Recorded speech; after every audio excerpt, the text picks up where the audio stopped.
ஆண்டவரால் ஆசீர்வதிக்கப்பட்ட அருமையான தேவ ஜனங்களே, இன்று நாம் வாசிக்கக்கூடிய தலைப்பு என்னவென்றால், மரத்தை விற்கும் பழங்கள்.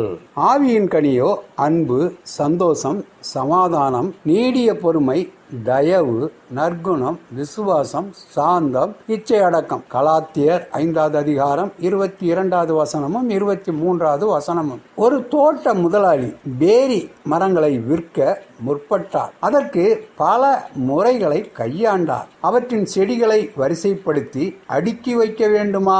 பேரி மரங்களின் ஒவ்வொரு காலகட்ட வளர்ச்சியை படங்களாய் காட்சிப்படுத்த வேண்டுமா என்று யோசித்தார். அவர் பேரி மரங்களை எப்படி விற்பனை செய்வது என்பதை கடைசியாகத்தான் உணர்ந்தார். இவை அதிருசியான மனமுள்ள ஆரஞ்சு நிற மென்மையான தோல் கொண்ட பேரி பழங்களை தருபவை ஆகும். இவைகளை விற்பதற்கு உகந்த ஒரு வழி, பழுத்த பழத்தை எடுத்து அதை வெட்டி அதன் சாறு ஒழுக ஒரு துண்டை அறிந்து வாடிக்கையாளருக்கு கொடுப்பதே ஆகும். அந்த பழத்தை அவர்கள் ருசித்தவுடன் அந்த மரத்தை அவர்கள் வாங்கி கொண்டு போவார்கள். அன்பு, சந்தோஷம், சமாதானம், நீடிய பொறுமை, தயவு, நற்குணம், விசுவாசம், சாந்தம், இச்சை அடக்கம் என்னும் ஆவிக்குரிய கனியினால் தேவன் தன் விசுவாசிகளில் வெளிப்படுகிறார். கிறிஸ்துவை நம்புகிறவர்கள் இந்த கனியை பிரதிபலிக்கையில் அந்த கனியை மற்றவர்களும் விரும்புவார்கள். அதன்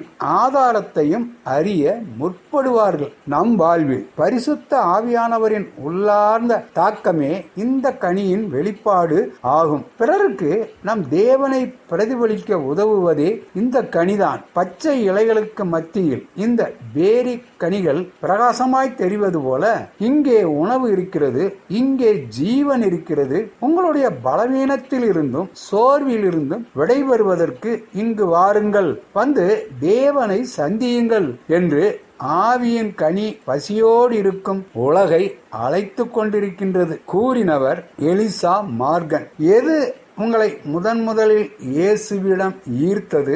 ஆவியின் கனியின் ஆதாரமாகிய தேவனை மற்றவர்கள் பார்க்கும் பொருட்டு உங்களுடைய ஆவியின் கனியை எவ்வாறு நீங்கள் வெளிப்படுத்திக் கொண்டிருக்கின்றீர்கள்? பரிசுத்த ஆவியானவரே, மற்றவர்கள் பார்த்து உம்மை தங்களுடைய வாழ்க்கையில் தெரிந்து கொள்ளும் பொருட்டு உம்முடைய கனிகளை தொடர்ந்து என்னில் வளரச் செய்யும் என்று நாம் நமது தேவனை நோக்கி ஜெபிக்கலாமா? ஆண்டவர் தாமே நம் அனைவரையும் ஆசீர்வதிப்பாராக. ஆமென்.